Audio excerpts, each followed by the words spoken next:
घबराए हुए थे आंसू गैस से।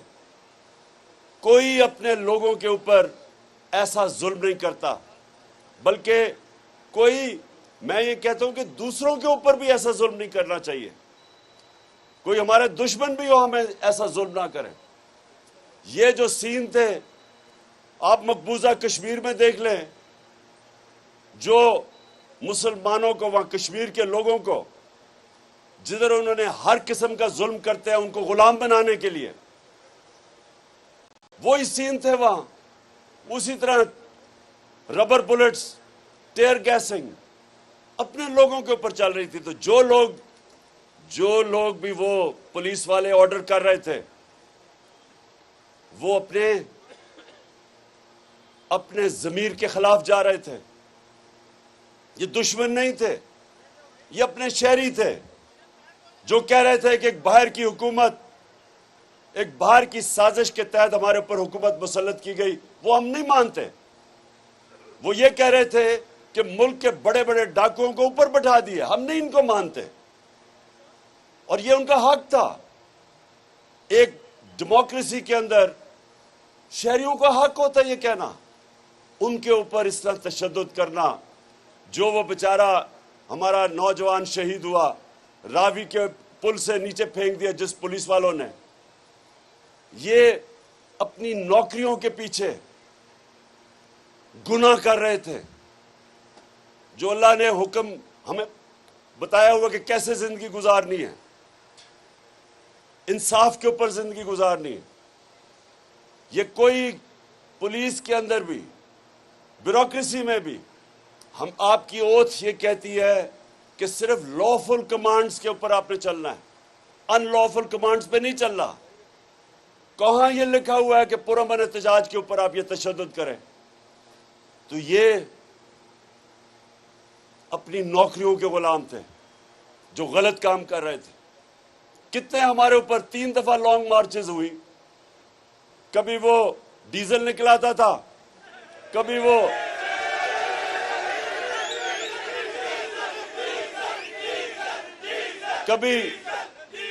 कभी कैंपेन टांगने वाली निकलाता था।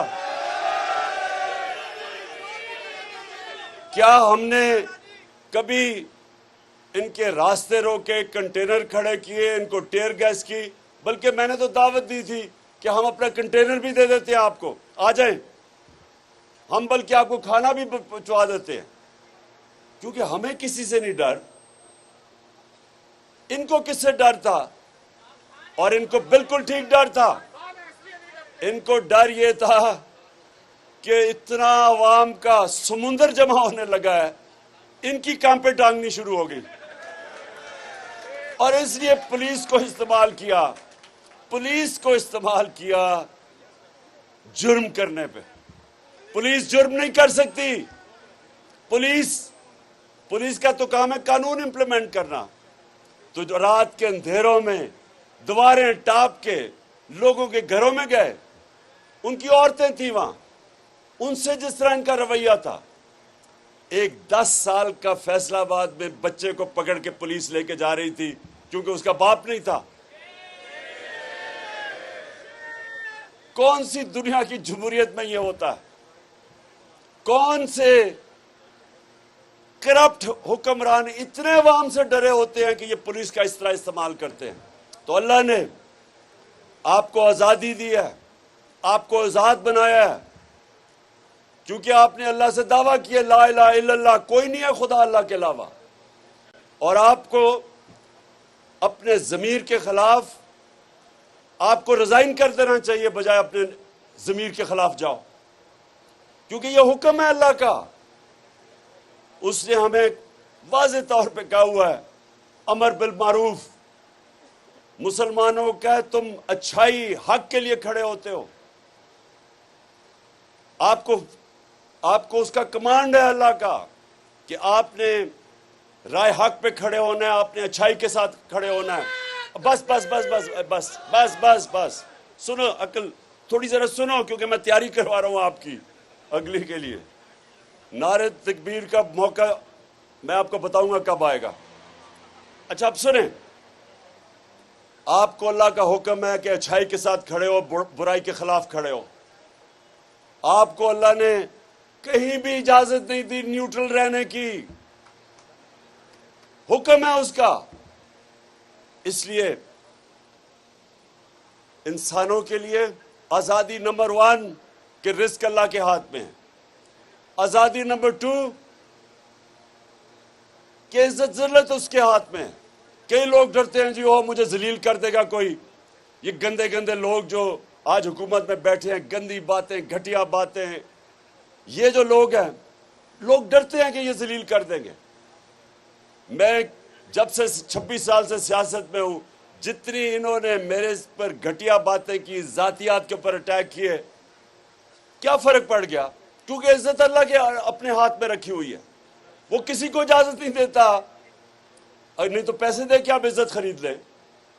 पैसे वाले लोग अब देखें, जो सबसे अमीर लोग हैं, जो एक लंदन में बैठा हुआ है, दूसरा सबसे बड़ी बीमारी आसिफ जरदारी, वो यहां बैठा हुआ है, अरबोपति हैं ये, लेकिन इज्जत नहीं है।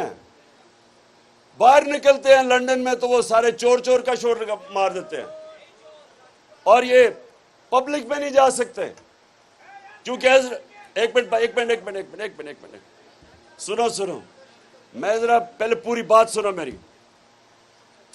तो इज्जत अब अल्लाह ने अपने हाथ में रखी, कोई आपको जलील नहीं कर सकता। और तीसरी चीज, जो लोग असल में डरते हैं कि जी मुझे कोई मार ना दे, मुझे कोई कत्ल ना कर दे, माफियाज हैं बड़े बड़े। वो घटिया सा इंटीरियर मिनिस्टर है, उसने अब तक कहते सर अभी तक 22 कत्ल किए हैं। 22 कत्ल कर चुका है, लेकिन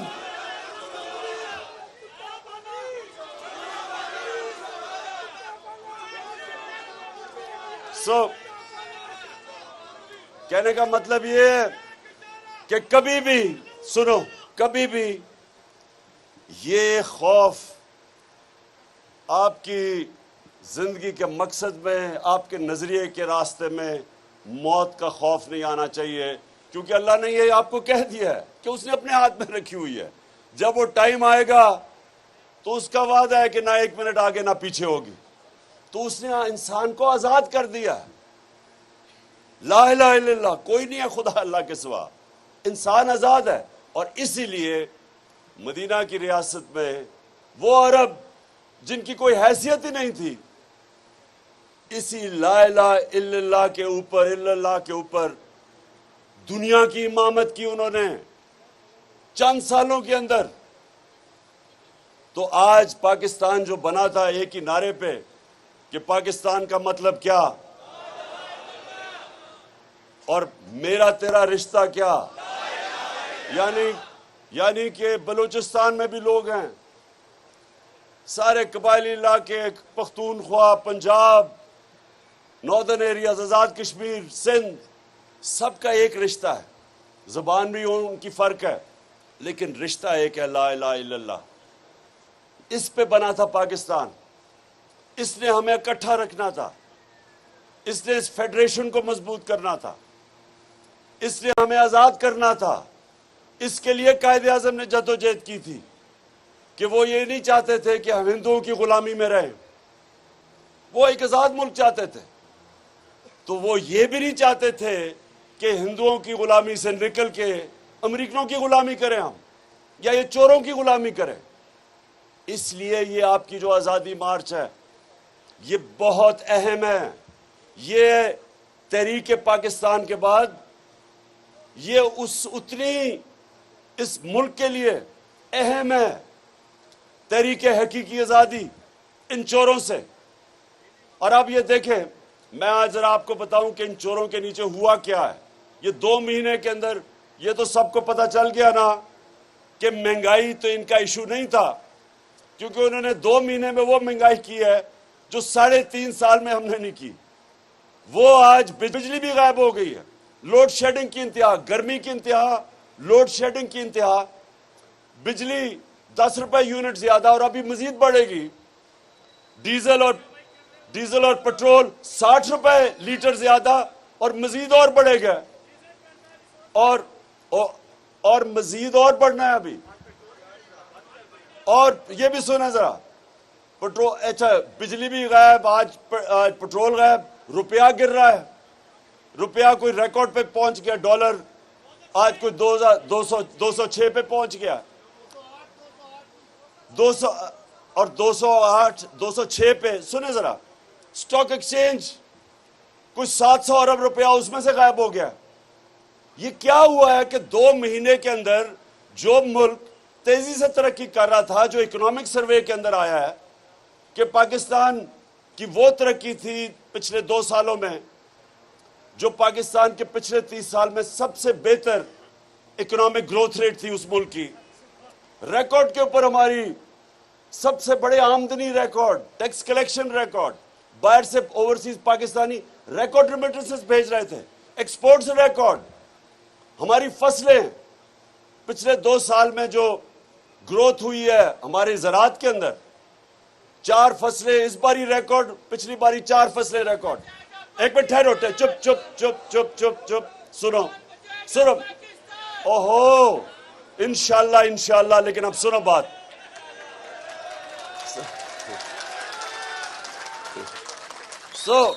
वो जो मुल्क तेजी से आगे जा रहा था, कौन सी क़यामत आई थी कि ये चोरों ने मिलकर जी महंगाई करके और साजिश के जरिए हमें गवर्नमेंट गिराई। और आज 2 महीने में आपके सामने हालात हैं, पाकिस्तान की रेटिंग, जो इंटरनेशनल क्रेडिट रेटिंग, वो नीचे, मूडीज, वापडा की क्रेडिट रेटिंग नीचे, जिसका मतलब कि जो हम 10 डैम्स बना रहे हैं वो मुतासर हो सकती है क्योंकि फंडिंग बाहर से नहीं मिलेगी। और सबसे जो खतरनाक चीज वो ये कि हमारी एक्सपोर्ट्स 10% गिरी, और दूसरा जो रेमिटेंसेस पाकिस्तानी बाहर से भेजते थे वो गिर गई हैं। इसका मतलब कि हमारा खसारा बढ़ता जाएगा, इसका मतलब रुपए पे प्रेशर बढ़ता जाएगा, इसका मतलब हमारे रिजर्व्स कम होते जाएंगे, इसका मतलब कि अगर इसी तरह चलता रहा तो मुल्क श्रीलंका के रास्ते पर निकल गया। इसलिए आज सारी कौम को इकट्ठा होकर एक चीज मांगनी चाहिए, हमें इलेक्शन चाहिए। एक चीज, इलेक्शन ही नहीं, साफ और शफाफ इलेक्शन, जो ये इलेक्शन कमीशन बिल्कुल नहीं कर सकती, क्योंकि ये मिल के अभी भी पंजाब में जो 20 हल्कों पे इलेक्शन है, अभी भी पूरी गेम तैयार हो रही है धांधली करके इलेक्शन जीतना। लेकिन मैं सुने जरा, सुने बस एक तो, अच्छा जी आप जरा ये सुने, अब जब से ये आए हैं, इन्होंने कहा था महंगाई के लिए कम करेंगे, इन्होंने कहा कि हम बड़े तजर्बाकार हैं, हम माइशत को ठीक करेंगे। वो शहबाज शरीफ, वो हर बारी जब नजर आता था जी, वो सुबह 7 बजे ऑफिस पहुंच जाता है, वो जब कभी इधर जा रहा है और सारी जगह भागा फिरता है तस्वीरें खिंचाने के लिए। अब पता चला है कि शहबाज शरीफ की जितनी भी डेवलपमेंट थी वो इश्तिहारों में होती थी, अरबों रुपए के अवाम के पैसे के इश्तिहार, सारी डेवलपमेंट वहां थी। अब पता चला है कि ना वो माइशत को रोक सका है, नीचे जाने पे महंगाई का समुंदर आ गया है। लेकिन जो उसने काम किया है, आते साथ ही, मैं पहले दिन कह रहा था कि NRO 2 के लिए सारी गेम हो रही है, अब NRO 2 आपके सामने आ रहा है, आते साथ ही सारे केसेस खत्म। अभी मैं बताऊंगा कि FIA से क्या हुआ है। FIA जो इदारा इन्वेस्टिगेट कर रहा था शहबाज शरीफ और उसके बेटों की करप्शन, उससे क्या हुआ है, नैब के ऊपर कानून नया लेके आया, नैब खत्म, सारे इनके अरबों रुपए के केसेस खत्म, सारे चोरों के केसेस खत्म, अरबों रुपए। गरीब आदमी जेल में रहेगा, लेकिन जिन्होंने अरबों रुपए की करप्शन की वो सारी करप्शन खत्म। उसके बाद पार्लियामेंट, जब राजा रियाज ऑपोजिशन लीडर बन जाए, इसका मतलब पार्लियामेंट खत्म।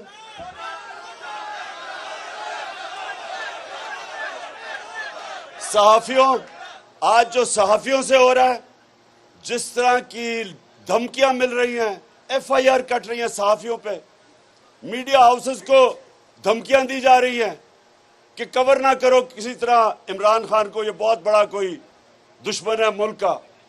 जो ये हरकतें, ये कभी, ये मार्शल लॉ में भी ऐसी चीजें नहीं हुई। जो हमारे ऊपर FIRs कटी हैं, मेरे ऊपर कोई 8-9 FIRs है, मुझे तो भूल ही गया हूं कितनी ज्यादा, सारे कारकुनों पे कटी हुई हैं FIRs। और सिर्फ और सिर्फ एक कोशिश है, किसी तरह अवाम को खौफजदा करके और चुप करके बैठा दें। अब मैं ये जरा सुने कि शहबाज शरीफ के जो केसेस थे, उन लोगों से हुआ क्या। सबसे पहले आपको पता है ना, शहबाज शरीफ ने नौकरों के नाम पे अपनी शुगर मिल में नौकरों के नाम पे 16 अरब रुपया नौकरों के नाम पे लिया। आप उसमें से जरा सुन लें। पहले जनाब बारी आई गुलजार अहमद, जो PN, जो कि चपरासी काम करता था, उसका वो भी इनके पैसे, उसके अकाउंट में भी पैसे आते थे, वो अल्लाह को प्यारा हो गया। उसके बाद बारी आई जनाब मुजम्मल राजा की, उसको भी दिल का दौरा पड़ा, वो भी अल्लाह को प्यारा हो गया, ये भी पैसे, उसके अकाउंट में पैसे आते थे। फिर जनाब गुलाम शबीर, वो भी एक था जिसके पैसे आते थे, उसको भी जनाब दिल के दौरे से वो भी अल्लाह को प्यारा हो गया। और फिर आप सब जानते हैं बेचारा मकसूद चपड़ासी, इसके पैसे आते थे। अच्छा, गुलाम शबीर जो था ये पैसे डालता था मकसूद चपड़ासी के अकाउंट में, तो गुलाम शबीर गया, सबको दिल के दौरे पड़े। मकसूद चपड़ासी 50 साल का भी नहीं था, वो दिल के दौरे से गया। फिर जो इन्वेस्टिगेटिंग ऑफिसर था डॉक्टर रिजवान, वो दिल के दौरे से गया। फिर जनाब एक और इन्वेस्टिगेटिंग ऑफिसर नईम, उसको हार्ट अटैक हुआ, लेकिन अल्लाह ने उसको बचा लिया।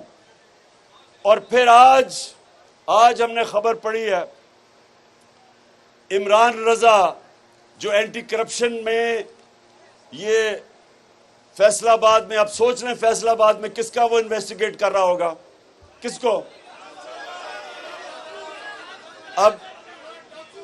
अब उसको पता चला, ये जरा सुने, पता चला जी वो अच्छा भला था, उसने जी खुदकुशी कर ली है। अब ये जो हो रहा है, ये क्या पैगाम जा रहा है, ये पाकिस्तान में ये पैगाम जा रहा है कि जनाब ताकतवर माफिया को कोई सरकारी नौकर हाथ ना डाले, कोई FIA वाला आगे से इनको इन्वेस्टिगेट ना करे। नैब वालों को सारों को डरा दिया कि जो इनके केसेस हैं चुप करके पीछे हट जाओ, ताकि ये सारे केसेस इनके माफ हो जाए। सबसे जो जुल्म हो रहा है इस मुल्क से, कि मुल्क चलता है मेरे कारकुनों, मुल्क चलता है इदारों पे। मजबूत इदारे मुल्क को मजबूत करते हैं। मुल्क चलता है रूल ऑफ लॉ, इंसाफ के ऊपर, कानून की हुक्मरानी के ऊपर। उसकी वजह से मुल्क ऊपर जाता है। सारी आज कानून की हुक्मरानी खत्म। इसका मतलब ताकतवर के लिए एक कानून, कमजोर के लिए दूसरा। ताकतवर के लिए, जिस तरह हमारे नबी सल्लल्लाहु अलैहि वसल्लम ने कहा था कि वो कौमें तबाह हो जाती हैं जिधर छोटा चोर जेल में डाला जाता है और ताकतवर डाकू को उस मुल्क का निजाम नहीं पकड़ सकता। ये आपके सामने हो रहा है, ये तबाही आपके सामने है कि बड़े बड़े डाकुओं को पहले तो उन लोगों को डराया धमका, सबको डराया धमकाया जा रहा है। जो इन लोगों को, ये जो मर रहे हैं लोग, सब डरेंगे अब कि इनकी किसी चोरी के ऊपर कोई हाथ ना डाले। और दूसरा, सारा हमारा इंसाफ का निजाम, FIA जिन्होंने पकड़ना था चोरों को, नैब, जो भी हमारी एंटी करप्शन, क्योंकि ये एंटी करप्शन वाला आज पता चला जिसने खुदकुशी की है, इसका मतलब ये सब डरेंगे। एक इदारा बच जाएगा, वो है पाकिस्तान की अदलिया। लेकिन माजी में हम सबको पता है कि अगर शरीफ खानदान के लिए अदलिया उसके खिलाफ फैसला करती है तो सुप्रीम कोर्ट पे भी हमला हो जाता है। अगर खिलाफ फैसला करती है तो अरशद मलिक के ऊपर टेपें निकलाती हैं। पिछले चीफ जस्टिस जो थे साकिब निसार, उनके ऊपर टेप निकलाती है। तो ब्लैकमेल माफिया की तरह जुडिशरी को भी इन्होंने माजी में किया है, फिर करेंगे। अगर इनको खतरा जिधर से भी होगा ये उसके ऊपर अटैक करेंगे, उनको डराएंगे, धमकाएंगे, पैसे भी देंगे। जो पैसे ब्रीफ केस चले थे, जब जस्टिस सजाद अली शाह अपनी किताब में लिखते हैं कि कोयटा बेंच को ब्रीफ केस चले, शहबाज शरीफ खुद गया था ब्रीफ केस देने के लिए। तो ये मुल्क का सबसे बड़ा इस वक्त अलमिया है कि सारा पाकिस्तान का इंसाफ का निज़ाम वो खतरे में है। और ये सारी इन्वेस्टिगेटिव एजेंसीज, ये जो जिन्होंने काम करना होता है चोरी बचाने के लिए, वो सब अब अपने आप को बचाएंगे। इसलिए मैं आखिर में आप सबको कह रहा हूं, आपने डोर टू डोर जाना है, आपने डोर टू जाना है, घरों में जाना है, लोगों को, ख्वातीन को, सबको तैयार करना है, यूथ को, नौजवानों को। आप सब ने तबलीग करनी है, आपने इकट्ठा करना है। और इंशाल्लाह मैं कॉल देने वाला हूं, सारों ने आपने पूरी जोर लगा के मेरे साथ निकलना है। और एक हमारी आवाज होगी, इंपोर्टेड हुकूमत नामंजूर और इलेक्शंस।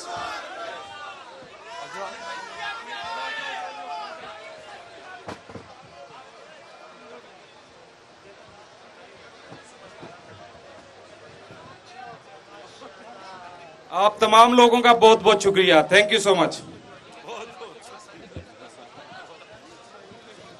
अगर इनके खिलाफ खड़े होंगे, ये पता नहीं हमारे ऊपर क्या कर चली जाए, हमारा जो नौकरी है वो ना चली जाए। ये सारी चीजें, ये जितनी भी चीजें हैं, अगर इनके खिलाफ खड़े होंगे, ये पता नहीं हमारे ऊपर क्या कर देंगे। हमारी रोजी ना चली जाए, हमारा जो नौकरी है वो ना चली जाए। ये सारी चीजें, ये जितनी भी चीजें हैं, ये याद रखें कि अल्लाह के हाथ में रिस्क है। आप जितनी मर्जी मेहनत करें, आखिर में कितना आप रोजी कमाएंगे वो ऊपर वाले के हाथ में। उसने अपने हाथ में इसलिए रखा है कि वो इंसान को वो समझता था अल्लाह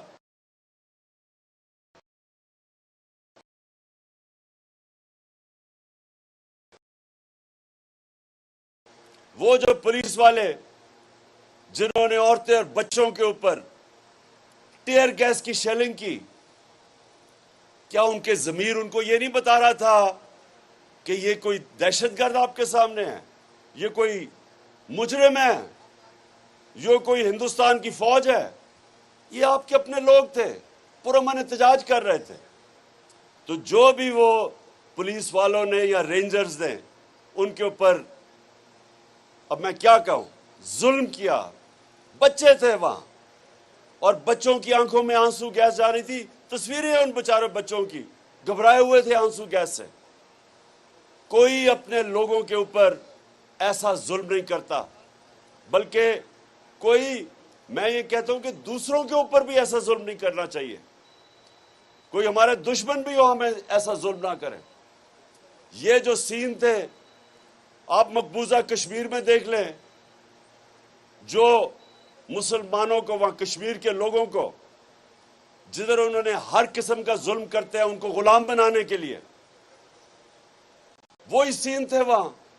उसी तरह रबर बुलेट्स, टेयर गैसिंग अपने लोगों के ऊपर चल रही थी। तो जो लोग भी वो पुलिस वाले ऑर्डर कर रहे थे, वो अपने जमीर के खिलाफ जा रहे थे। ये दुश्मन नहीं थे, ये अपने शहरी थे जो कह रहे थे कि एक बाहर की हुकूमत, एक बाहर की साजिश के तहत हमारे ऊपर हुकूमत मुसल्लत की गई। वो हम नहीं मानते। वो ये कह रहे थे कि मुल्क के बड़े बड़े डाकुओं को ऊपर बैठा दिया, हम नहीं इनको मानते। और ये उनका हक था। एक डेमोक्रेसी के अंदर शहरियों का हक होता है ये कहना, उनके ऊपर इस तरह तशद्दुद करना। जो वो बेचारा हमारा नौजवान शहीद हुआ, रावी के पुल से नीचे फेंक दिया जिस पुलिस वालों ने, ये अपनी नौकरियों के पीछे गुनाह कर रहे थे।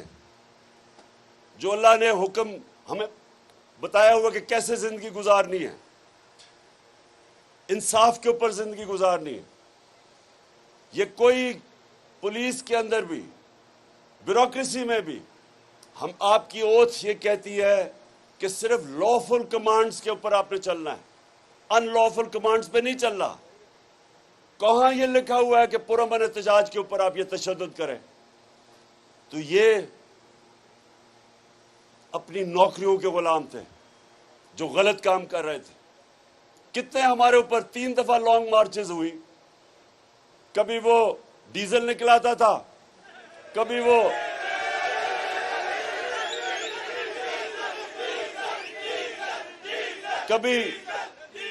कभी कांपेन टांगने वाली निकलाता था। क्या हमने कभी इनके रास्ते रोके, कंटेनर खड़े किए, इनको टेयर गैस की?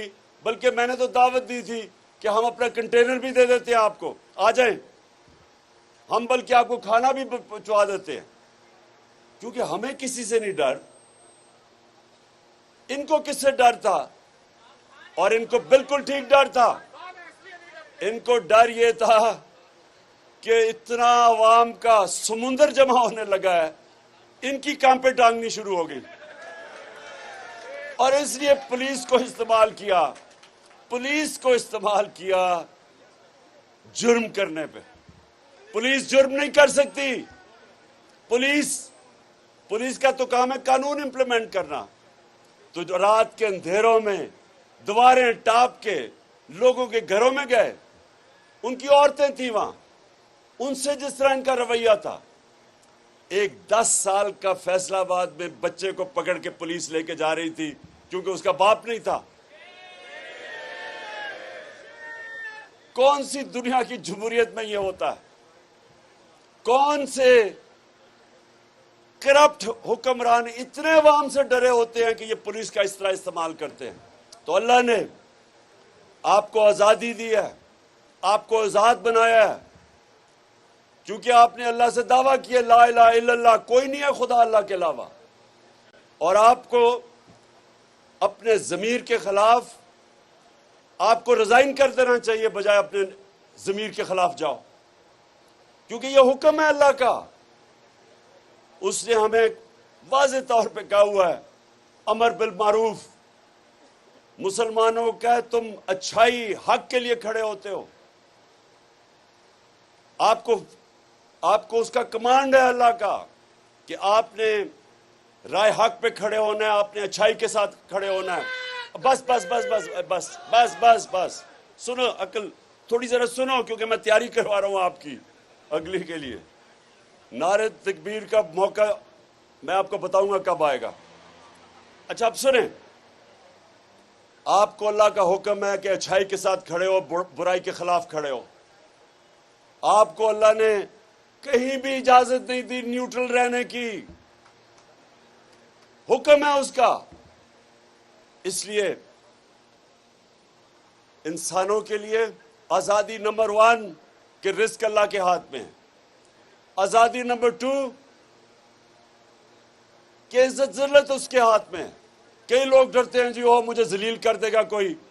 ये गंदे गंदे लोग जो आज हुकूमत में बैठे हैं, गंदी बातें, घटिया बातें, ये जो लोग हैं, लोग डरते हैं कि ये जलील कर देंगे। मैं जब से 26 साल से सियासत में हूं, जितनी इन्होंने मेरे पर घटिया बातें की, जातियात के ऊपर अटैक किए, क्या फर्क पड़ गया? क्योंकि इज्जत अल्लाह के अपने हाथ में रखी हुई है, वो किसी को इजाजत नहीं देता। नहीं तो पैसे दे के आप इज्जत खरीद लें। पैसे वाले लोग, अब देखें जो सबसे अमीर लोग हैं, जो एक लंदन में बैठा हुआ है, दूसरा सबसे बड़ी बीमारी आसिफ जरदारी, वो यहां बैठा हुआ है, अरबोपति हैं ये, लेकिन इज्जत नहीं है। बाहर निकलते हैं लंदन में तो वो सारे चोर चोर का शोर मार देते हैं, और ये पब्लिक में नहीं जा सकते क्योंकि एक मिनट सुनो, मैं जरा पहले पूरी बात सुनो मेरी। तो इज्जत अब अल्लाह ने अपने हाथ में रखी, कोई आपको जलील नहीं कर सकता। और तीसरी चीज, जो लोग असल में डरते हैं कि जी मुझे कोई मार ना दे, मुझे कोई कत्ल ना कर दे, माफियाज हैं बड़े बड़े, वो घटिया सा इंटीरियर मिनिस्टर है, उसने अब तक कहते सर अभी तक 22 कत्ल किए हैं, 1 मिनट, 22 कत्ल कर चुका है। लेकिन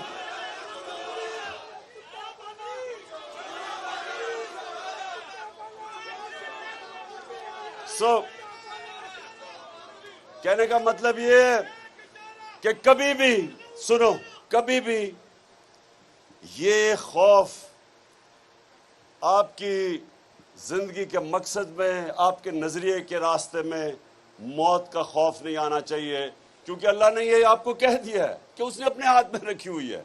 जब वो टाइम आएगा तो उसका वादा है कि ना 1 मिनट आगे ना पीछे होगी। तो उसने इंसान को आजाद कर दिया है। ला इलाहा इल्लल्लाह, कोई नहीं है खुदा अल्लाह के सिवा, इंसान आजाद है। और इसीलिए मदीना की रियासत में वो अरब जिनकी कोई हैसियत ही नहीं थी, इसी ला इलाहा इल्लल्लाह के ऊपर दुनिया की इमामत की उन्होंने चंद सालों के अंदर। तो आज पाकिस्तान जो बना था एक ही नारे पे कि पाकिस्तान का मतलब क्या और मेरा तेरा रिश्ता क्या, यानी कि बलूचिस्तान में भी लोग हैं, सारे कबायली इलाके, पख्तूनख्वा, पंजाब, नॉर्दर्न एरियाज, आजाद कश्मीर, सिंध, सबका एक रिश्ता है। जुबान भी उनकी फर्क है, लेकिन रिश्ता एक है, ला इलाहा इल्लल्लाह। इस पे बना था पाकिस्तान। इसने हमें इकट्ठा रखना था, इसने इस फेडरेशन को मजबूत करना था, इसने हमें आजाद करना था। इसके लिए कायदे आजम ने जद्दोजहद की थी कि वो ये नहीं चाहते थे कि हम हिंदुओं की गुलामी में रहें, वो एक आजाद मुल्क चाहते थे। तो वो ये भी नहीं चाहते थे कि हिंदुओं की गुलामी से निकल के अमेरिकनों की गुलामी करें हम, या ये चोरों की गुलामी करें। इसलिए ये आपकी जो आज़ादी मार्च है ये बहुत अहम है। ये तहरीक पाकिस्तान के बाद ये उतनी इस मुल्क के लिए तहरीक हकीकी आज़ादी इन चोरों से। और अब ये देखें, मैं आज जरा आपको बताऊं कि इन चोरों के नीचे हुआ क्या है। ये 2 महीने के अंदर ये तो सबको पता चल गया ना कि महंगाई तो इनका इशू नहीं था, क्योंकि उन्होंने 2 महीने में वो महंगाई की है जो 3.5 साल में हमने नहीं की। वो आज बिजली, अच्छा बिजली भी गायब हो गई है, लोड शेडिंग की इंतहा, गर्मी की इंतहा, लोड शेडिंग की इंतहा, बिजली 10 रुपए यूनिट ज्यादा और अभी मजीद बढ़ेगी। डीजल और पेट्रोल 60 रुपए लीटर ज्यादा और मजीद और बढ़ेगा, और मजीद और बढ़ना है अभी। और ये भी सुना जरा, पेट्रोल, अच्छा बिजली भी गायब, आज पेट्रोल गायब, रुपया गिर रहा है, रुपया कोई रिकॉर्ड पे पहुंच गया, डॉलर आज कोई 206 पे पहुंच गया, 200 और 208 206 पे। सुने जरा, स्टॉक एक्सचेंज कुछ 700 अरब रुपया उसमें से गायब हो गया। ये क्या हुआ है कि 2 महीने के अंदर जो मुल्क तेजी से तरक्की कर रहा था, जो इकोनॉमिक सर्वे के अंदर आया है कि पाकिस्तान की वो तरक्की थी पिछले 2 सालों में जो पाकिस्तान के पिछले 30 साल में सबसे बेहतर इकोनॉमिक ग्रोथ रेट थी उस मुल्क की। रिकॉर्ड के ऊपर हमारी सबसे बड़े आमदनी रिकॉर्ड, टैक्स कलेक्शन रिकॉर्ड, बाहर से ओवरसीज पाकिस्तानी रिकॉर्ड रेमिटेंसेस भेज रहे थे, एक्सपोर्ट्स रिकॉर्ड, हमारी फसलें पिछले 2 साल में जो ग्रोथ हुई है हमारे ज़राअत के अंदर, 4 फसलें इस बारी रिकॉर्ड, पिछली बारी 4 फसलें रिकॉर्ड। एक मिनट ठहरो, चुप चुप चुप चुप चुप चुप, सुनो, ओहो, इंशाल्लाह, लेकिन अब सुनो बात।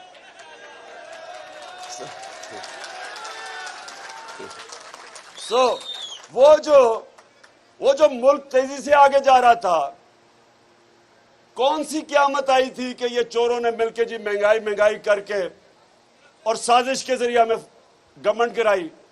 और आज 2 महीने में आपके सामने हालात हैं। पाकिस्तान की रेटिंग, जो इंटरनेशनल क्रेडिट रेटिंग, वो नीचे, मूडीज, वापडा की क्रेडिट रेटिंग नीचे, जिसका मतलब कि जो हम 10 डैम्स बना रहे हैं वो मुतासिर हो सकती है, क्योंकि फंडिंग बाहर से नहीं मिलेगी। और सबसे जो खतरनाक चीज वो ये कि हमारी एक्सपोर्ट्स 10% गिरी, और दूसरा जो रेमिटेंसेस पाकिस्तानी बाहर से भेजते थे वो गिर गई हैं। इसका मतलब कि हमारा खसारा बढ़ता जाएगा, इसका मतलब रुपए पे प्रेशर बढ़ता जाएगा, इसका मतलब हमारे रिजर्व्स कम होते जाएंगे, इसका मतलब कि अगर इसी तरह चलता रहा तो मुल्क श्रीलंका के रास्ते पर निकल गया। इसलिए आज सारी कौम को इकट्ठा होकर एक चीज मांगनी चाहिए, हमें इलेक्शन चाहिए। एक चीज, इलेक्शन ही नहीं, साफ और शफाफ इलेक्शन, जो ये इलेक्शन कमीशन बिल्कुल नहीं कर सकती, क्योंकि ये मिल के अभी भी पंजाब में जो 20 हल्कों पे इलेक्शन है, अभी भी पूरी गेम तैयार हो रही है धांधली करके इलेक्शन जीतना। लेकिन मैं सुने जरा सुने, बस एक तो अच्छा जी, आप जरा ये सुने। अब जब से ये आए हैं, इन्होंने कहा था महंगाई के लिए कम करेंगे, इन्होंने कहा कि हम बड़े तजर्बाकार हैं, हम माइशत को ठीक करेंगे। वो शहबाज शरीफ, वो हर बारी जब नजर आता था जी, वो सुबह 7 बजे ऑफिस पहुंच जाता है। वो जब कभी इधर जा रहा है और सारी जगह भागा फिरता है तस्वीरें खिंचाने के लिए। अब पता चला है कि शहबाज शरीफ की जितनी भी डेवलपमेंट थी वो इश्तिहारों में होती थी। अरबों रुपए के अवाम के पैसे के इश्तिहार, सारी डेवलपमेंट वहां थी। अब पता चला है कि ना वो माइशत को रोक सका है, नीचे जाने पे महंगाई का समुंदर आ गया है। लेकिन जो उसने काम किया है, आते साथ ही मैं पहले दिन कह रहा था कि NRO 2 के लिए सारी गेम हो रही है। अब NRO 2 आपके सामने आ रहा है, आते साथ ही सारे केसेस खत्म। अभी मैं बताऊंगा कि FIA से क्या हुआ है। FIA जो इदारा इन्वेस्टिगेट कर रहा था शहबाज शरीफ और उसके बेटों की करप्शन, उससे क्या हुआ है, नैब के ऊपर कानून नया लेके आया, नैब खत्म, सारे इनके अरबों रुपए के केसेस खत्म, सारे चोरों के केसेस खत्म, अरबों रुपए। गरीब आदमी जेल में रहेगा, लेकिन जिन्होंने अरबों रुपए की करप्शन की वो सारी करप्शन खत्म। उसके बाद पार्लियामेंट, जब राजा रियाज ऑपोजिशन लीडर बन जाए, इसका मतलब पार्लियामेंट खत्म।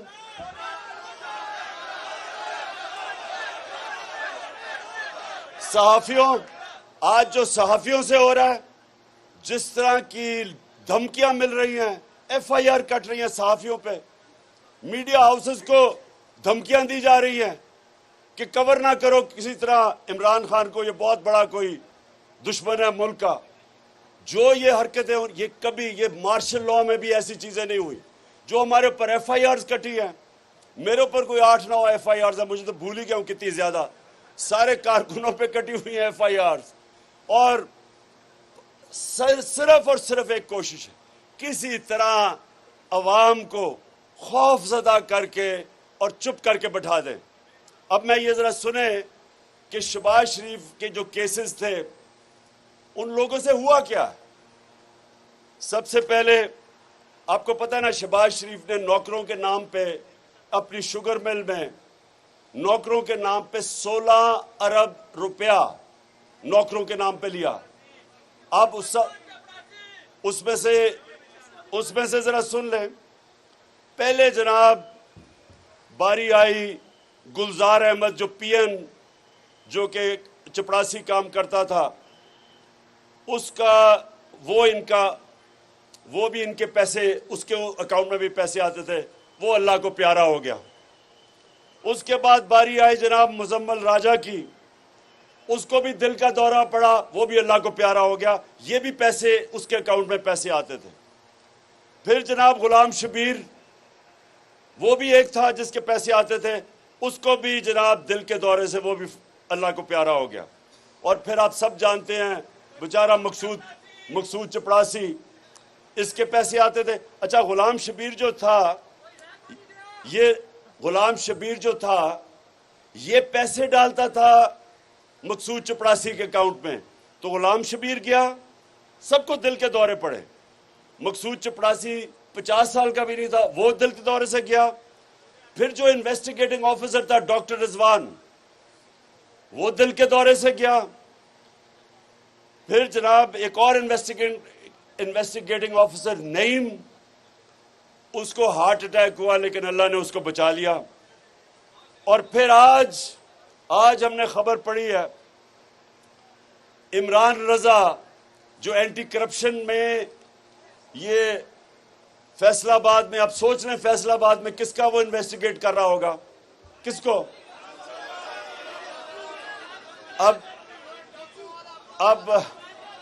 उसको पता चला, ये जरा सुने, पता चला जी वो अच्छा भला था, उसने जी खुदकुशी कर ली है। अब ये जो हो रहा है, ये क्या पैगाम जा रहा है?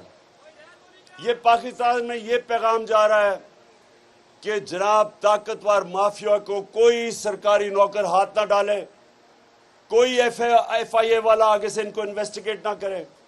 नैब वालों को सारों को डरा दिया कि जो इनके केसेस हैं चुप करके पीछे हट जाओ ताकि ये सारे केसेस इनके माफ हो जाए। सबसे जो जुल्म हो रहा है इस मुल्क से कि मुल्क चलता है मेरे कारकुनों, मुल्क चलता है इदारों पे। मजबूत इदारे मुल्क को मजबूत करते हैं। मुल्क चलता है रूल ऑफ लॉ, इंसाफ के ऊपर, कानून की हुक्मरानी के ऊपर। उसकी वजह से मुल्क ऊपर जाता है। सारी आज कानून की हुक्मरानी खत्म। इसका मतलब ताकतवर के लिए एक कानून, कमजोर के लिए दूसरा। ताकतवर के लिए जिस तरह हमारे नबी सल्लल्लाहु अलैहि वसल्लम ने कहा था कि वो कौमें तबाह हो जाती हैं जिधर छोटा चोर जेल में डाला जाता है और ताकतवर डाकू को उस मुल्क का निजाम नहीं पकड़ सकता। ये आपके सामने हो रहा है, ये तबाही आपके सामने है कि बड़े बड़े डाकुओं को पहले तो उन लोगों को डराया धमका, सबको डराया धमकाया जा रहा है। जो इन लोगों को, ये जो मर रहे हैं लोग, सब डरेंगे अब कि इनकी किसी चोरी के ऊपर कोई हाथ ना डाले। और दूसरा, सारा हमारा इंसाफ का निजाम, FIA जिन्होंने पकड़ना था चोरों को, नैब, जो भी हमारी एंटी करप्शन, क्योंकि ये एंटी करप्शन वाला आज पता चला जिसने खुदकुशी की है, इसका मतलब ये सब डरेंगे। एक इदारा बच जाएगा, वो है पाकिस्तान की अदलिया। लेकिन माजी में हम सबको पता है कि अगर शरीफ खानदान के लिए अदलिया उसके खिलाफ फैसला करती है तो सुप्रीम कोर्ट पे भी हमला हो जाता है। अगर खिलाफ फैसला करती है तो अरशद मलिक के ऊपर टेपें निकलाती हैं। पिछले चीफ जस्टिस जो थे साकिब निसार, उनके ऊपर टेप निकलाती है। तो ब्लैकमेल माफिया की तरह जुडिशरी को भी इन्होंने माजी में किया है, फिर करेंगे। अगर इनको खतरा जिधर से भी होगा ये उसके ऊपर अटैक करेंगे, उनको डराएंगे, धमकाएंगे, पैसे भी देंगे। जो पैसे ब्रीफ केस चले थे, जब जस्टिस सजाद अली शाह अपनी किताब में लिखते हैं कि कोयटा बेंच को ब्रीफ केस चले, शहबाज शरीफ खुद गया था ब्रीफ केस देने के लिए। तो ये मुल्क का सबसे बड़ा इस वक्त अलमिया है कि सारा पाकिस्तान का इंसाफ का निज़ाम वो खतरे में है। और ये सारी इन्वेस्टिगेटिंग एजेंसीज, ये जो जिन्होंने काम करना होता है चोरी बचाने के लिए, वो सब अब अपने आप को बचाएंगे। इसलिए मैं आखिर में आप सबको कह रहा हूं, आपने डोर टू डोर जाना है, आपने डोर टू जाना है, घरों में जाना है, लोगों को, ख्वातीन को, सबको तैयार करना है, यूथ को, नौजवानों को। आप सब ने तबलीग करनी है, आपने इकट्ठा करना है। और इंशाल्लाह मैं कॉल देने वाला हूं, सारों ने आपने पूरी जोर लगा के मेरे साथ निकलना है। और एक हमारी आवाज होगी, इंपोर्टेड हुकूमत नामंजूर और इलेक्शंस।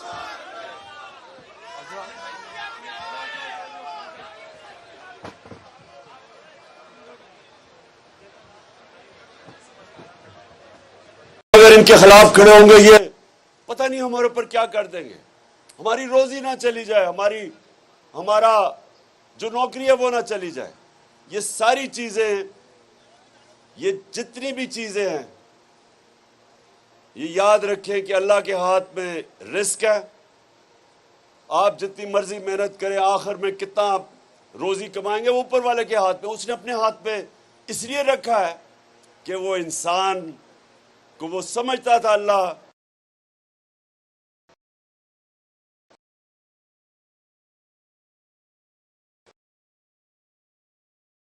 वो जो पुलिस वाले जिन्होंने औरतें और बच्चों के ऊपर टीयर गैस की शेलिंग की, क्या उनके जमीर उनको ये नहीं बता रहा था कि ये कोई दहशतगर्द आपके सामने है, ये कोई मुजरिम है, ये कोई हिंदुस्तान की फौज है?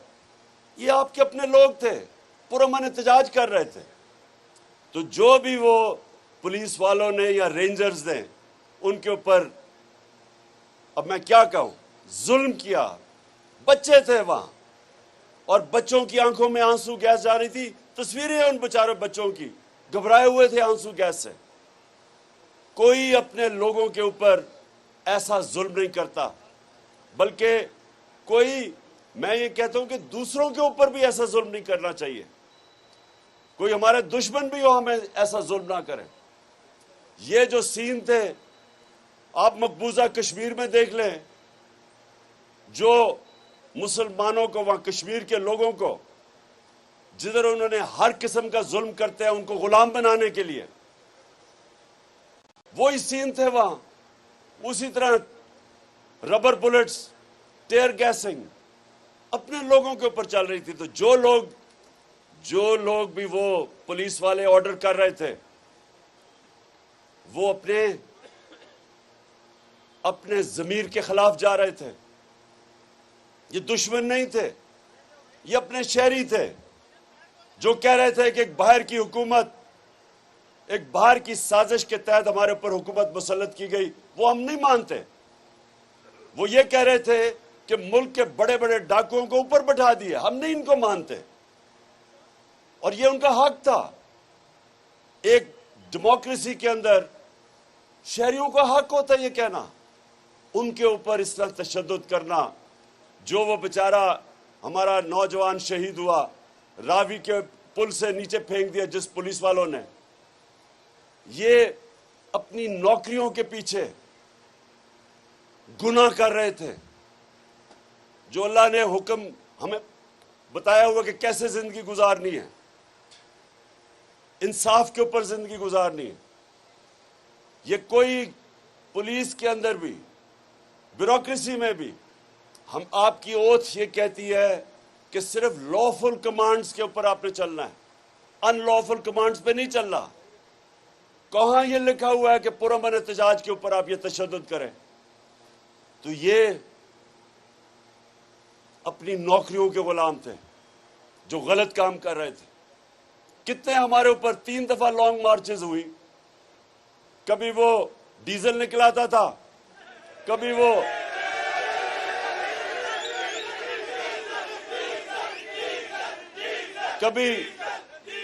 कभी कैंपेन टांगने वाली निकलाता था। क्या हमने कभी इनके रास्ते रोके, कंटेनर खड़े किए, इनको टेयर गैस की? बल्कि मैंने तो दावत दी थी कि हम अपना कंटेनर भी दे देते हैं आपको, आ जाएं। हम बल्कि आपको खाना भी पहुंचा देते हैं, क्योंकि हमें किसी से नहीं डर। इनको किससे डर था? और इनको बिल्कुल ठीक डर था। इनको डर ये था कि इतना आवाम का समुंदर जमा होने लगा है, इनकी कैंपें टांगनी शुरू हो गई। और इसलिए पुलिस को इस्तेमाल किया जुर्म करने पे। पुलिस जुर्म नहीं कर सकती। पुलिस का तो काम है कानून इंप्लीमेंट करना। तो जो रात के अंधेरों में दीवारें टाप के लोगों के घरों में गए, उनकी औरतें थी वहां, उनसे जिस तरह इनका रवैया था। एक 10 साल का फैसलाबाद में बच्चे को पकड़ के पुलिस लेके जा रही थी क्योंकि उसका बाप नहीं था। कौन सी दुनिया की जमहूरियत में यह होता है? करप्ट हुक्मरान इतने अवाम से डरे होते हैं कि ये पुलिस का इस तरह इस्तेमाल करते हैं। तो अल्लाह ने आपको आज़ादी दी है, आपको आज़ाद बनाया है, क्योंकि आपने अल्लाह से दावा किया ला इलाहा इल्लल्लाह, कोई नहीं है खुदा अल्लाह के अलावा। और आपको अपने ज़मीर के खिलाफ आपको रिजाइन कर देना चाहिए, बजाय अपने ज़मीर के खिलाफ जाओ, क्योंकि ये हुक्म है अल्लाह का। उसने हमें वाज़ेह तौर पे कहा हुआ है, अमर बिल मारूफ, मुसलमानों को कहे तुम अच्छाई हक के लिए खड़े होते हो, आपको उसका कमांड है अल्लाह का कि आपने राय हक पे खड़े होना है, आपने अच्छाई के साथ खड़े होना है। बस बस बस बस बस बस बस बस सुनो, अकल थोड़ी जरा सुनो, क्योंकि मैं तैयारी करवा रहा हूं आपकी अगली के लिए। नारे तकबीर का मौका मैं आपको बताऊंगा कब आएगा। अच्छा, अब सुने, आपको अल्लाह का हुक्म है कि अच्छाई के साथ खड़े हो, बुराई के खिलाफ खड़े हो। आपको अल्लाह ने कहीं भी इजाजत नहीं दी न्यूट्रल रहने की, हुक्म है उसका। इसलिए इंसानों के लिए आजादी नंबर 1 कि रिस्क अल्लाह के हाथ में है, आजादी नंबर 2 कि इज्जत जिल्लत उसके हाथ में है। कई लोग डरते हैं जी ओ मुझे जलील कर देगा कोई, ये गंदे गंदे लोग जो आज हुकूमत में बैठे हैं, गंदी बातें, घटिया बातें, ये जो लोग हैं, लोग डरते हैं कि ये जलील कर देंगे। मैं जब से 26 साल से सियासत में हूं, जितनी इन्होंने मेरे पर घटिया बातें की, जातियात के ऊपर अटैक किए, क्या फर्क पड़ गया? क्योंकि इज्जत अल्लाह के अपने हाथ में रखी हुई है, वो किसी को इजाजत नहीं देता। नहीं तो पैसे दे के आप इज्जत खरीद लें। पैसे वाले लोग अब देखें, जो सबसे अमीर लोग हैं, जो एक लंदन में बैठा हुआ है, दूसरा सबसे बड़ी बीमारी आसिफ जरदारी, वो यहां बैठा हुआ है, अरबोपति हैं ये, लेकिन इज्जत नहीं है। बाहर निकलते हैं लंदन में तो वो सारे चोर चोर का शोर मार देते हैं, और ये पब्लिक में नहीं जा सकते, क्योंकि एक मिनट सुनो, मैं जरा पहले पूरी बात सुनो मेरी। तो इज्जत अब अल्लाह ने अपने हाथ में रखी, कोई आपको जलील नहीं कर सकता। और तीसरी चीज, जो लोग असल में डरते हैं कि जी मुझे कोई मार ना दे, मुझे कोई कत्ल ना कर दे, माफियाज हैं बड़े बड़े, वो घटिया सा इंटीरियर मिनिस्टर है, उसने अब तक कहते सर अभी तक 22 कत्ल किए हैं, 22 कत्ल कर चुका है, लेकिन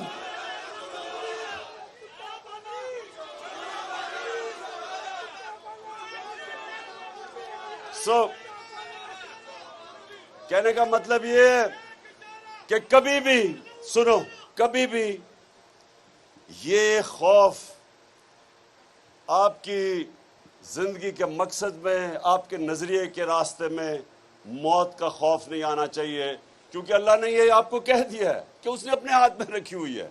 जब वो टाइम आएगा तो उसका वादा है कि ना 1 मिनट आगे ना पीछे होगी। तो उसने इंसान को आजाद कर दिया। ला इलाहा इल्लल्लाह, कोई नहीं है खुदा अल्लाह के सिवा, इंसान आजाद है। और इसीलिए मदीना की रियासत में वो अरब जिनकी कोई हैसियत ही नहीं थी, इसी ला इलाहा इल्लल्लाह के ऊपर दुनिया की इमामत की उन्होंने चंद सालों के अंदर। तो आज पाकिस्तान जो बना था एक ही नारे पे कि पाकिस्तान का मतलब क्या और मेरा तेरा रिश्ता क्या, यानी कि बलूचिस्तान में भी लोग हैं, सारे कबायली इलाके, पख्तूनख्वा, पंजाब, नॉर्दर्न एरियाज, आजाद कश्मीर, सिंध, सबका एक रिश्ता है। जुबान भी उनकी फर्क है, लेकिन रिश्ता एक है, ला इलाहा इल्लल्लाह। इस पे बना था पाकिस्तान, इसने हमें इकट्ठा रखना था, इसने इस फेडरेशन को मजबूत करना था, इसने हमें आजाद करना था।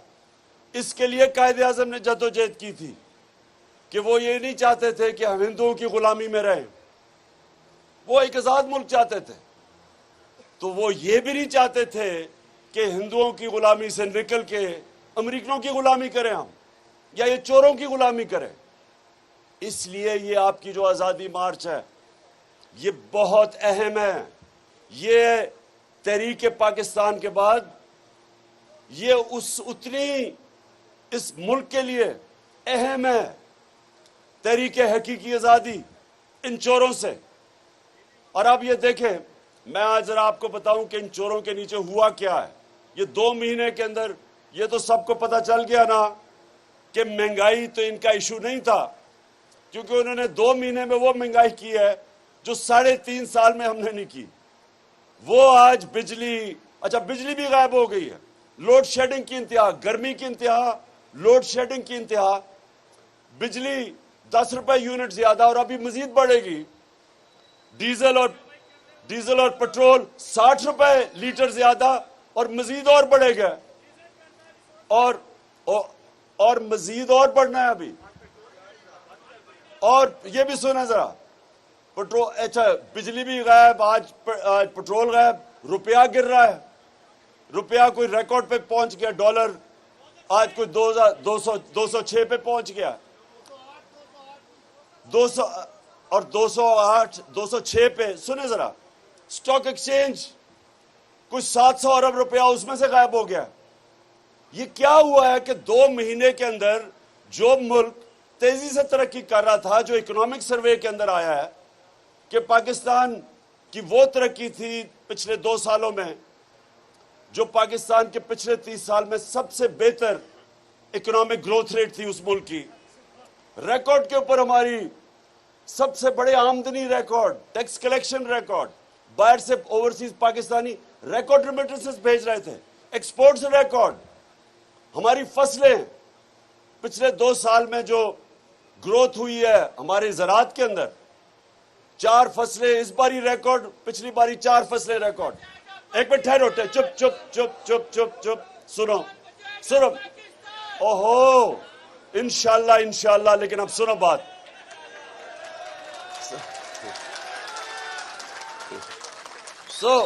वो जो मुल्क तेजी से आगे जा रहा था, कौन सी क़यामत आई थी कि ये चोरों ने मिलकर जी महंगाई करके और साजिश के जरिए हमें गवर्नमेंट गिराई।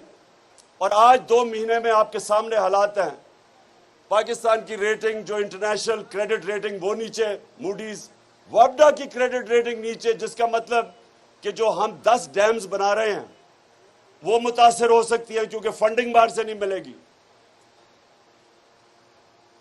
और सबसे जो खतरनाक चीज वो ये कि हमारी एक्सपोर्ट्स 10% गिरी, दूसरा जो रेमिटेंसेस पाकिस्तानी बाहर से भेजते थे वो गिर गई हैं। इसका मतलब कि हमारा खसारा बढ़ता जाएगा, इसका मतलब रुपए पे प्रेशर बढ़ता जाएगा, इसका मतलब हमारे रिजर्व्स कम होते जाएंगे, इसका मतलब कि अगर इसी तरह चलता रहा तो मुल्क श्रीलंका के रास्ते पर निकल गया। इसलिए आज सारी कौम को इकट्ठा होकर एक चीज मांगनी चाहिए, हमें इलेक्शन चाहिए। एक चीज, इलेक्शन ही नहीं, साफ और शफाफ इलेक्शन, जो ये इलेक्शन कमीशन बिल्कुल नहीं कर सकती, क्योंकि ये मिल के अभी भी पंजाब में जो 20 हल्कों पे इलेक्शन है, अभी भी पूरी गेम तैयार हो रही है धांधली करके इलेक्शन जीतना। लेकिन मैं सुने जरा, सुने बस एक तो, अच्छा जी आप जरा ये सुने, अब जब से ये आए हैं, इन्होंने कहा था महंगाई के लिए कम करेंगे, इन्होंने कहा कि हम बड़े तजर्बाकार हैं, हम माइशत को ठीक करेंगे। वो शहबाज शरीफ, वो हर बारी जब नजर आता था जी, वो सुबह 7 बजे ऑफिस पहुंच जाता है, वो जब कभी इधर जा रहा है और सारी जगह भागा फिरता है तस्वीरें खिंचाने के लिए। अब पता चला है कि शहबाज शरीफ की जितनी भी डेवलपमेंट थी वो इश्तिहारों में होती थी, अरबों रुपए के अवाम के पैसे के इश्तिहार, सारी डेवलपमेंट वहां थी। अब पता चला है कि ना वो माइशत को रोक सका है, नीचे जाने पे महंगाई का समुंदर आ गया है। लेकिन जो उसने काम किया है, आते साथ ही मैं पहले दिन कह रहा था कि NRO 2 के लिए सारी गेम हो रही है। अब NRO 2 आपके सामने आ रहा है, आते साथ ही सारे केसेस खत्म। अभी मैं बताऊंगा कि FIA से क्या हुआ है। FIA जो इदारा इन्वेस्टिगेट कर रहा था शहबाज शरीफ और उसके बेटों की करप्शन, उससे क्या हुआ है।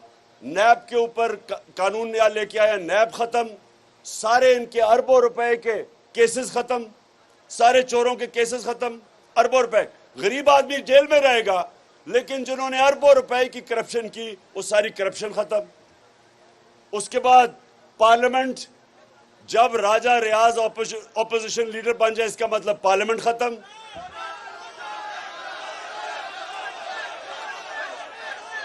सहाफियों, आज जो सहाफियों से हो रहा है, जिस तरह की धमकियां मिल रही हैं, FIR कट रही हैं सहाफियों पे, मीडिया हाउसेस को धमकियां दी जा रही हैं कि कवर ना करो किसी तरह इमरान खान को, ये बहुत बड़ा कोई दुश्मन है मुल्क का। जो ये हरकतें, ये कभी, ये मार्शल लॉ में भी ऐसी चीजें नहीं हुई। जो हमारे ऊपर FIRs कटी हैं, मेरे ऊपर कोई 8-9 FIRs है, मुझे तो भूल ही गया हूं कितनी ज्यादा, सारे कारकुनों पे कटी हुई हैं FIRs। और सिर्फ और सिर्फ एक कोशिश है, किसी तरह अवाम को खौफजदा करके और चुप करके बैठा दें। अब मैं ये जरा सुने कि शहबाज शरीफ के जो केसेस थे उन लोगों से हुआ क्या। सबसे पहले आपको पता है ना, शहबाज शरीफ ने नौकरों के नाम पे अपनी शुगर मिल में नौकरों के नाम पे 16 अरब रुपया नौकरों के नाम पे लिया। अब उसमें से जरा सुन लें। पहले जनाब बारी आई गुलजार अहमद, जो PN जो कि चपरासी काम करता था, उसका वो भी इनके पैसे, उसके अकाउंट में भी पैसे आते थे, वो अल्लाह को प्यारा हो गया। उसके बाद बारी आई जनाब मुजम्मल राजा की, उसको भी दिल का दौरा पड़ा, वो भी अल्लाह को प्यारा हो गया, ये भी पैसे उसके अकाउंट में पैसे आते थे। फिर जनाब गुलाम शबीर, वो भी एक था जिसके पैसे आते थे, उसको भी जनाब दिल के दौरे से वो भी अल्लाह को प्यारा हो गया। और फिर आप सब जानते हैं बेचारा मकसूद चपड़ासी, इसके पैसे आते थे। अच्छा, गुलाम शबीर जो था ये पैसे डालता था मकसूद चपड़ासी के अकाउंट में, तो गुलाम शबीर गया, सबको दिल के दौरे पड़े। मकसूद चपड़ासी 50 साल का भी नहीं था, वो दिल के दौरे से गया। फिर जो इन्वेस्टिगेटिंग ऑफिसर था डॉक्टर रिजवान, वो दिल के दौरे से गया। फिर जनाब एक और इन्वेस्टिगेटिंग ऑफिसर नईम, उसको हार्ट अटैक हुआ, लेकिन अल्लाह ने उसको बचा लिया। और फिर आज हमने खबर पढ़ी है, इमरान रजा जो एंटी करप्शन में, ये फैसलाबाद में, आप सोच लें फैसलाबाद में किसका वो इन्वेस्टिगेट कर रहा होगा, किसको। अब उसको पता चला, ये जरा सुने, पता चला जी वो अच्छा भला था, उसने जी खुदकुशी कर ली है। अब ये जो हो रहा है, ये क्या पैगाम जा रहा है, ये पाकिस्तान में ये पैगाम जा रहा है कि जनाब ताकतवर माफिया को कोई सरकारी नौकर हाथ ना डाले, कोई FIA वाला आगे से इनको इन्वेस्टिगेट ना करे। नैब वालों को सारों को डरा दिया कि जो इनके केसेस हैं चुप करके पीछे हट जाओ, ताकि ये सारे केसेस इनके माफ हो जाए। सबसे जो जुल्म हो रहा है इस मुल्क से, कि मुल्क चलता है मेरे कारकुनों, मुल्क चलता है इदारों पे। मजबूत इदारे मुल्क को मजबूत करते हैं। मुल्क चलता है रूल ऑफ लॉ, इंसाफ के ऊपर, कानून की हुक्मरानी के ऊपर। उसकी वजह से मुल्क ऊपर जाता है। सारी आज कानून की हुक्मरानी खत्म। इसका मतलब ताकतवर के लिए एक कानून, कमजोर के लिए दूसरा। ताकतवर के लिए, जिस तरह हमारे नबी सल्लल्लाहु अलैहि वसल्लम ने कहा था कि वो कौमें तबाह हो जाती हैं जिधर छोटा चोर जेल में डाला जाता है और ताकतवर डाकू को उस मुल्क का निजाम नहीं पकड़ सकता। ये आपके सामने हो रहा है। ये तबाही आपके सामने है कि बड़े बड़े डाकुओं को पहले तो उन लोगों को डराया धमका, सबको डराया धमकाया जा रहा है। जो इन लोगों को, ये जो मर रहे हैं लोग, सब डरेंगे अब कि इनकी किसी चोरी के ऊपर कोई हाथ ना डाले।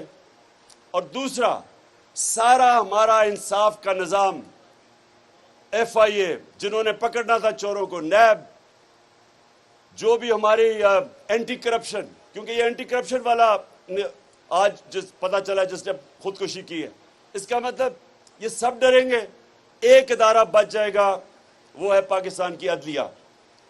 लेकिन माजी में हम सबको पता है कि अगर शरीफ खानदान के लिए अदलिया उसके खिलाफ फैसला करती है तो सुप्रीम कोर्ट पे भी हमला हो जाता है। अगर खिलाफ फैसला करती है तो अरशद मलिक के ऊपर टेपें निकलाती हैं। पिछले चीफ जस्टिस जो थे साकिब निसार, उनके ऊपर टेप निकलाती है। तो ब्लैकमेल माफिया की तरह जुडिशरी को भी इन्होंने माजी में किया है, फिर करेंगे। अगर इनको खतरा जिधर से भी होगा, ये उसके ऊपर अटैक करेंगे, उनको डराएंगे, धमकाएंगे, पैसे भी देंगे। जो पैसे ब्रीफ केस चले थे, जब जस्टिस सजाद अली शाह अपनी किताब में लिखते हैं कि कोयटा बेंच को ब्रीफ केस चले, शहबाज शरीफ खुद गया था ब्रीफ केस देने के लिए। तो ये मुल्क का सबसे बड़ा इस वक्त अलमिया है कि सारा पाकिस्तान का इंसाफ का निज़ाम वो खतरे में है। और ये सारी इन्वेस्टिगेटिव एजेंसीज, ये जो जिन्होंने काम करना होता है चोरी बचाने के लिए, वो सब अब अपने आप को बचाएंगे।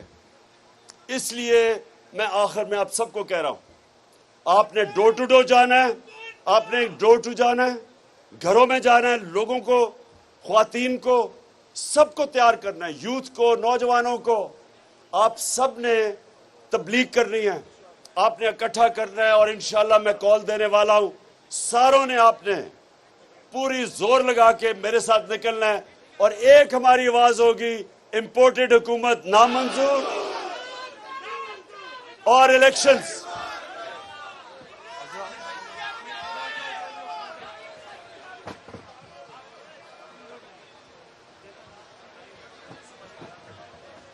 अगर इनके खिलाफ खड़े होंगे, ये पता नहीं हमारे ऊपर क्या कर देंगे। हमारी रोजी ना चली जाए, हमारा जो नौकरी है वो ना चली जाए। ये सारी चीजें, ये जितनी भी चीजें हैं, ये याद रखें कि अल्लाह के हाथ में रिस्क है। आप जितनी मर्जी मेहनत करें, आखिर में कितना आप रोजी कमाएंगे वो ऊपर वाले के हाथ में। उसने अपने हाथ में इसलिए रखा है कि वो इंसान को वो समझता था अल्लाह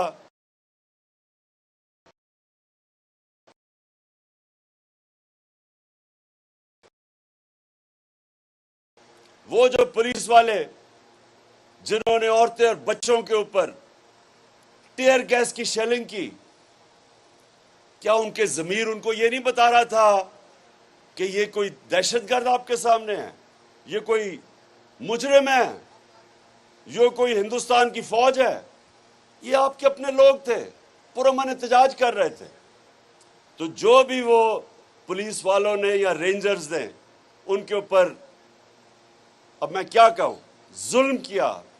बच्चे थे वहां और बच्चों की आंखों में आंसू गैस जा रही थी। तस्वीरें हैं उन बेचारे बच्चों की, घबराए हुए थे आंसू गैस से। कोई अपने लोगों के ऊपर ऐसा जुल्म नहीं करता, बल्कि कोई, मैं ये कहता हूं कि दूसरों के ऊपर भी ऐसा जुल्म नहीं करना चाहिए। कोई हमारे दुश्मन भी हो, हमें ऐसा जुल्म ना करें। ये जो सीन थे, आप मकबूजा कश्मीर में देख लें, जो मुसलमानों को, वहां कश्मीर के लोगों को, जिधर उन्होंने हर किस्म का जुल्म करते हैं उनको गुलाम बनाने के लिए, वही सीन थे वहां। उसी तरह रबर बुलेट्स, टेयर गैसिंग अपने लोगों के ऊपर चल रही थी। तो जो लोग भी वो पुलिस वाले ऑर्डर कर रहे थे, वो अपने जमीर के खिलाफ जा रहे थे। ये दुश्मन नहीं थे, ये अपने शहरी थे जो कह रहे थे कि एक बाहर की हुकूमत एक बाहर की साजिश के तहत हमारे ऊपर हुकूमत मुसल्लत की गई, वो हम नहीं मानते। वो ये कह रहे थे कि मुल्क के बड़े बड़े डाकुओं को ऊपर बैठा दिए, हम नहीं इनको मानते, और ये उनका हक था। एक डेमोक्रेसी के अंदर शहरियों का हक होता है ये कहना, उनके ऊपर इस तरह तशद्दुद करना। जो वो बेचारा हमारा नौजवान शहीद हुआ, रावी के पुल से नीचे फेंक दिया जिस पुलिस वालों ने, ये अपनी नौकरियों के पीछे गुनाह कर रहे थे। जो अल्लाह ने हुक्म हमें बताया हुआ कि कैसे जिंदगी गुजारनी है, इंसाफ के ऊपर जिंदगी गुजारनी है। ये कोई पुलिस के अंदर भी, ब्यूरोक्रेसी में भी, हम आपकी ओथ ये कहती है कि सिर्फ लॉफुल कमांड्स के ऊपर आपने चलना है, अनलॉफुल कमांड्स पे नहीं चलना। कहां ये लिखा हुआ है कि पुरअमन एहतजाज के ऊपर आप ये तशद्दुद करें? तो ये अपनी नौकरियों के गुलाम थे जो गलत काम कर रहे थे। कितने हमारे ऊपर 3 दफा लॉन्ग मार्चेस हुई, कभी वो डीजल निकलाता था, कभी वो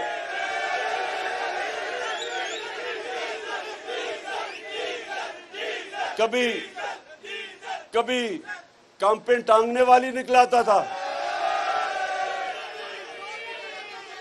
क्या हमने कभी इनके रास्ते रोके, कंटेनर खड़े किए, इनको टेयर गैस की? बल्कि मैंने तो दावत दी थी कि हम अपना कंटेनर भी दे देते हैं आपको, आ जाएं, हम बल्कि आपको खाना भी पहुंचा देते हैं, क्योंकि हमें किसी से नहीं डर। इनको किससे डर था? और इनको बिल्कुल ठीक डर था।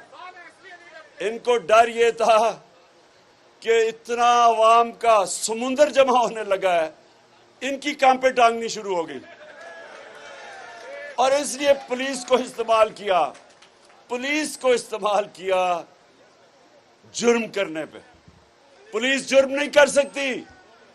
पुलिस का तो काम है कानून इंप्लीमेंट करना।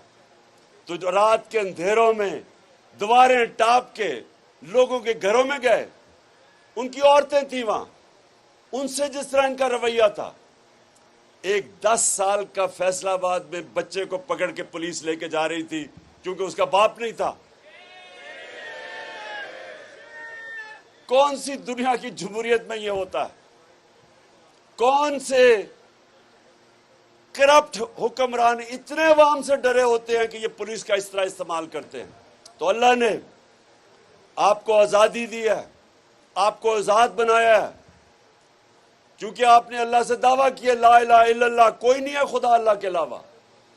और आपको अपने ज़मीर के खिलाफ आपको रिजाइन कर देना चाहिए, बजाय अपने ज़मीर के खिलाफ जाओ, क्योंकि यह हुक्म है अल्लाह का। उसने हमें वाज़ेह तौर पे कहा हुआ है, अमर बिल मारूफ, मुसलमानों को कहे तुम अच्छाई हक के लिए खड़े होते हो, आपको उसका कमांड है अल्लाह का कि आपने राय हक पे खड़े होना है, आपने अच्छाई के साथ खड़े होना है। बस बस बस बस बस बस बस बस सुनो, अकल थोड़ी जरा सुनो, क्योंकि मैं तैयारी करवा रहा हूं आपकी अगली के लिए। नारे तकबीर का मौका मैं आपको बताऊंगा कब आएगा। अच्छा, अब सुने, आपको अल्लाह का हुक्म है कि अच्छाई के साथ खड़े हो, बुराई के खिलाफ खड़े हो। आपको अल्लाह ने कहीं भी इजाजत नहीं दी न्यूट्रल रहने की, हुक्म है उसका। इसलिए इंसानों के लिए आजादी नंबर 1 कि रिस्क अल्लाह के हाथ में है, आजादी नंबर 2 कि इज्जत जिल्लत उसके हाथ में है। कई लोग डरते हैं जी ओ मुझे जलील कर देगा कोई, ये गंदे गंदे लोग जो आज हुकूमत में बैठे हैं, गंदी बातें, घटिया बातें, ये जो लोग हैं, लोग डरते हैं कि ये जलील कर देंगे। मैं जब से 26 साल से सियासत में हूं, जितनी इन्होंने मेरे पर घटिया बातें की, जातियात के ऊपर अटैक किए, क्या फर्क पड़ गया? क्योंकि इज्जत अल्लाह के अपने हाथ में रखी हुई है, वो किसी को इजाजत नहीं देता। और नहीं तो पैसे दे के आप इज्जत खरीद लें। पैसे वाले लोग अब देखें जो सबसे अमीर लोग हैं, जो एक लंदन में बैठा हुआ है, दूसरा सबसे बड़ी बीमारी आसिफ जरदारी, वो यहां बैठा हुआ है, अरबोपति हैं ये, लेकिन इज्जत नहीं है। बाहर निकलते हैं लंदन में तो वो सारे चोर चोर का शोर मार देते हैं, और ये पब्लिक में नहीं जा सकते क्योंकि एक मिनट सुनो, मैं जरा पहले पूरी बात सुनो मेरी। तो इज्जत अब अल्लाह ने अपने हाथ में रखी, कोई आपको जलील नहीं कर सकता। और तीसरी चीज, जो लोग असल में डरते हैं कि जी मुझे कोई मार ना दे, मुझे कोई कत्ल ना कर दे, माफिया से बड़े बड़े, वो घटिया सा इंटीरियर मिनिस्टर है, उसने अब तक कहते सर अभी तक 22 कत्ल किए हैं, 1 मिनट, 22 कत्ल कर चुका है, लेकिन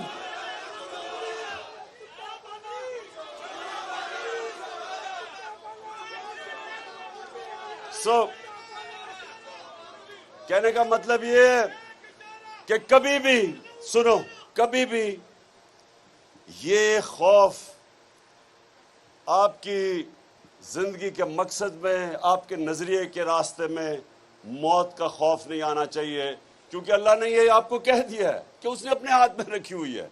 जब वो टाइम आएगा तो उसका वादा है कि ना 1 मिनट आगे ना पीछे होगी। तो उसने इंसान को आजाद कर दिया है।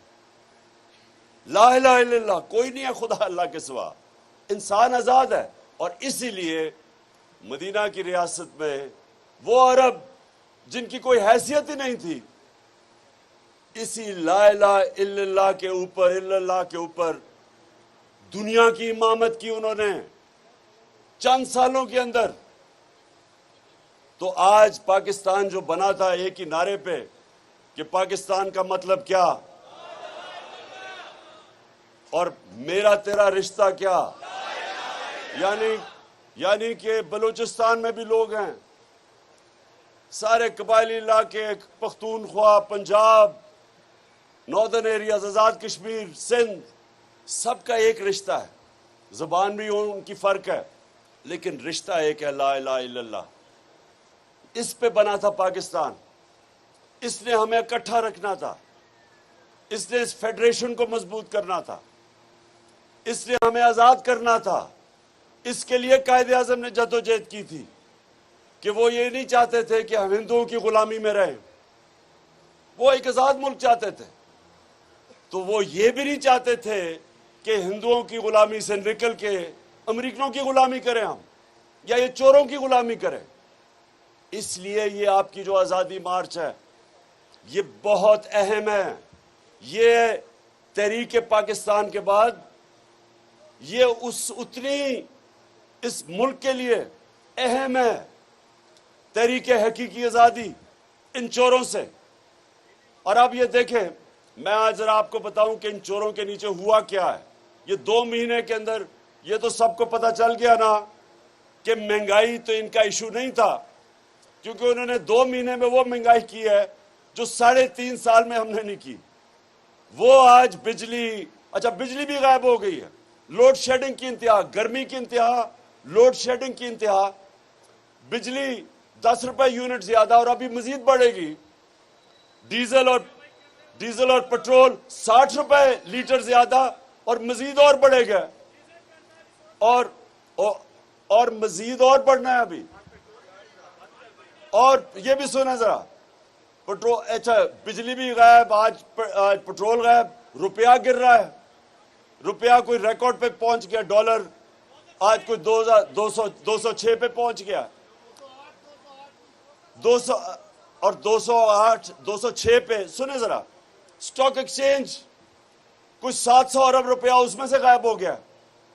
ये क्या हुआ है कि 2 महीने के अंदर जो मुल्क तेजी से तरक्की कर रहा था, जो इकोनॉमिक सर्वे के अंदर आया है कि पाकिस्तान की वो तरक्की थी पिछले 2 सालों में जो पाकिस्तान के पिछले 30 साल में सबसे बेहतर इकोनॉमिक ग्रोथ रेट थी उस मुल्क की, रिकॉर्ड के ऊपर हमारी सबसे बड़े आमदनी रिकॉर्ड, टैक्स कलेक्शन रिकॉर्ड, बाहर से ओवरसीज पाकिस्तानी रिकॉर्ड रेमिटेंसेस भेज रहे थे, एक्सपोर्ट्स रिकॉर्ड, हमारी फसलें पिछले 2 साल में जो ग्रोथ हुई है हमारे ज़राअत के अंदर, 4 फसलें इस बारी रिकॉर्ड, पिछली बारी 4 फसलें रिकॉर्ड। एक मिनट ठहरो, चुप चुप चुप चुप चुप चुप, सुनो सुनो, ओहो, इंशाल्लाह इंशाल्लाह, लेकिन अब सुनो बात।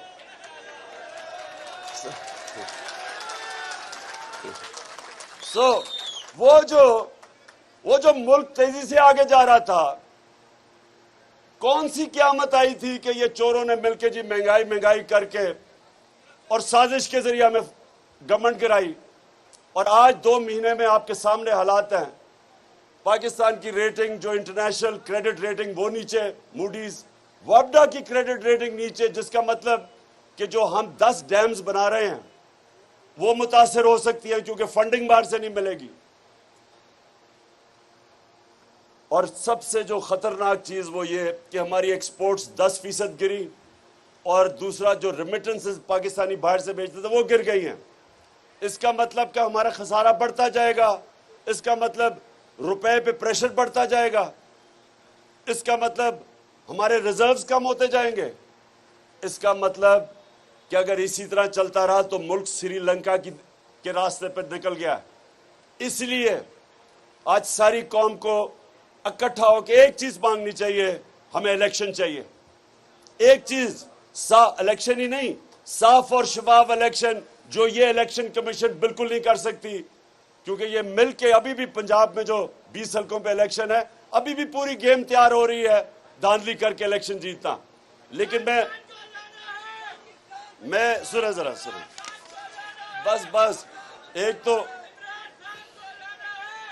अच्छा जी आप जरा ये सुने। अब जब से ये आए हैं, इन्होंने कहा था महंगाई के लिए कम करेंगे, इन्होंने कहा कि हम बड़े तजर्बाकार हैं, हम माइशत को ठीक करेंगे। वो शहबाज शरीफ, वो हर बारी जब नजर आता था जी, वो सुबह 7 बजे ऑफिस पहुंच जाता है, वो जब कभी इधर जा रहा है और सारी जगह भागा फिरता है तस्वीरें खिंचाने के लिए। अब पता चला है कि शहबाज शरीफ की जितनी भी डेवलपमेंट थी वो इश्तिहारों में होती थी, अरबों रुपए के अवाम के पैसे के इश्तिहार, सारी डेवलपमेंट वहां थी। अब पता चला है कि ना वो माइशत को रोक सका है, नीचे जाने पे महंगाई का समुंदर आ गया है। लेकिन जो उसने काम किया है, आते साथ ही, मैं पहले दिन कह रहा था कि NRO 2 के लिए सारी गेम हो रही है। अब NRO 2 आपके सामने आ रहा है, आते साथ ही सारे केसेस खत्म। अभी मैं बताऊंगा कि FIA से क्या हुआ है। FIA जो इदारा इन्वेस्टिगेट कर रहा था शहबाज शरीफ और उसके बेटों की करप्शन, उससे क्या हुआ है, नैब के ऊपर कानून नया लेके आया, नैब खत्म, सारे इनके अरबों रुपए के केसेस खत्म, सारे चोरों के केसेस खत्म, अरबों रुपए। गरीब आदमी जेल में रहेगा, लेकिन जिन्होंने अरबों रुपए की करप्शन की, वो सारी करप्शन खत्म। उसके बाद पार्लियामेंट, जब राजा रियाज ऑपोजिशन लीडर बन जाए, इसका मतलब पार्लियामेंट खत्म।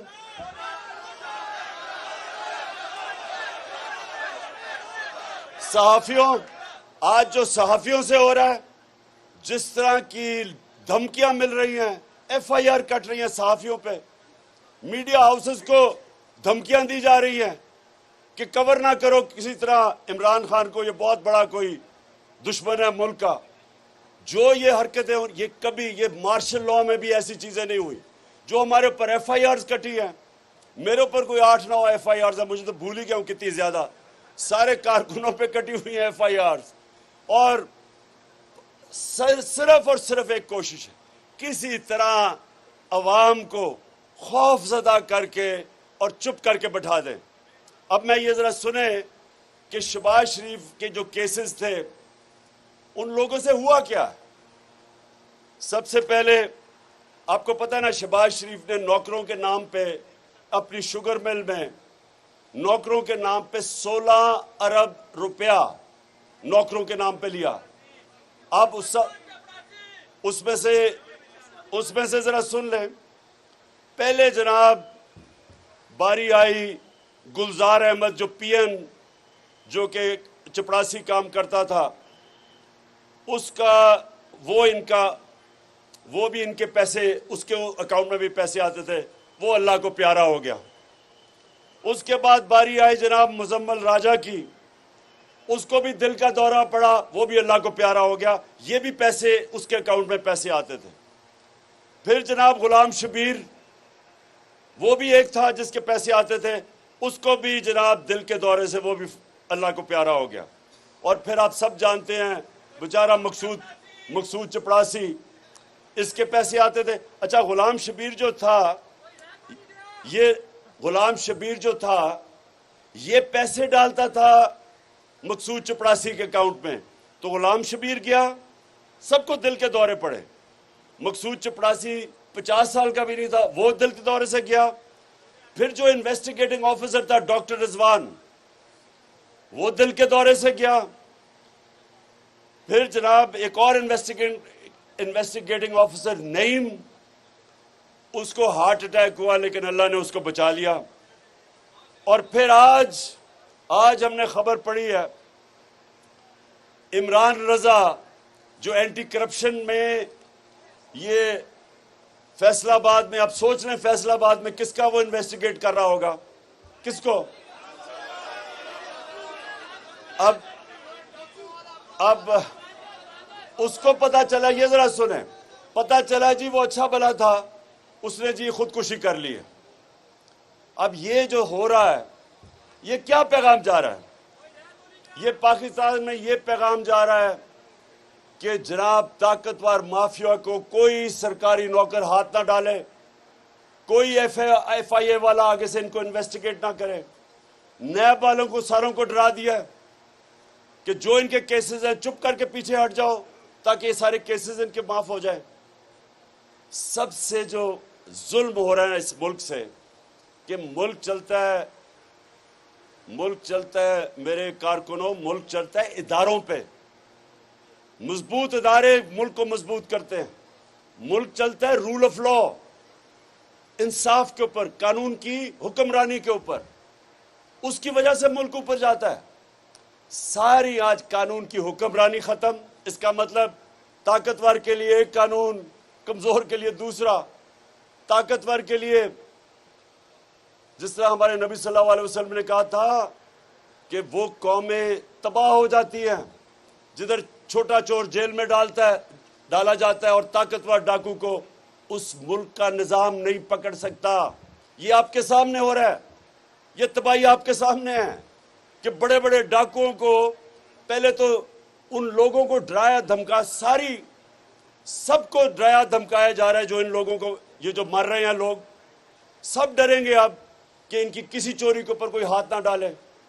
और दूसरा, सारा हमारा इंसाफ का निजाम, FIA जिन्होंने पकड़ना था चोरों को, नैब, जो भी हमारी एंटी करप्शन, क्योंकि ये एंटी करप्शन वाला आज पता चला जिसने खुदकुशी की है, इसका मतलब ये सब डरेंगे।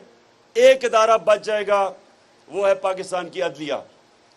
लेकिन माजी में हम सबको पता है कि अगर शरीफ खानदान के लिए अदलिया उसके खिलाफ फैसला करती है तो सुप्रीम कोर्ट पे भी हमला हो जाता है। अगर खिलाफ फैसला करती है तो अरशद मलिक के ऊपर टेपें निकलाती हैं। पिछले चीफ जस्टिस जो थे साकिब निसार, उनके ऊपर टेप निकलाती है।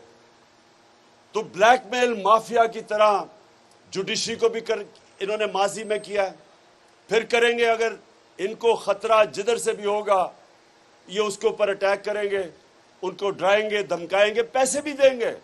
जो पैसे ब्रीफ केस चले थे, जब जस्टिस सजाद अली शाह अपनी किताब में लिखते हैं कि कोयटा बेंच को ब्रीफ केस चले, शहबाज शरीफ खुद गया था ब्रीफ केस देने के लिए। तो ये मुल्क का सबसे बड़ा इस वक्त अलमिया है कि सारा पाकिस्तान का इंसाफ का निज़ाम वो खतरे में है। और ये सारी इन्वेस्टिगेटिंग एजेंसीज, ये जो जिन्होंने काम करना होता है चोरी बचाने के लिए, वो सब अब अपने आप को बचाएंगे। इसलिए मैं आखिर में आप सबको कह रहा हूं, आपने डोर टू डोर जाना है, आपने डोर टू जाना है, घरों में जाना है, लोगों को, ख्वातीन को, सबको तैयार करना है, यूथ को, नौजवानों को, आप सब ने तबलीग करनी है, आपने इकट्ठा करना है और इंशाल्लाह मैं कॉल देने वाला हूं।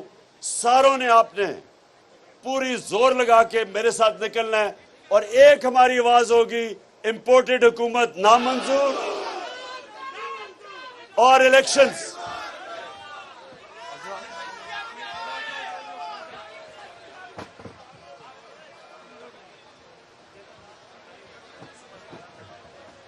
अगर इनके खिलाफ खड़े होंगे ये पता नहीं हमारे ऊपर क्या कर देंगे, हमारी रोजी ना चली जाए, हमारा जो नौकरी है वो ना चली जाए।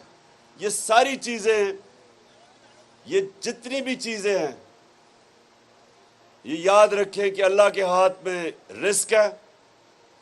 आप जितनी मर्जी मेहनत करें, आखिर में कितना आप रोजी कमाएंगे वो ऊपर वाले के हाथ में। उसने अपने हाथ में इसलिए रखा है कि वो इंसान को वो समझता था अल्लाह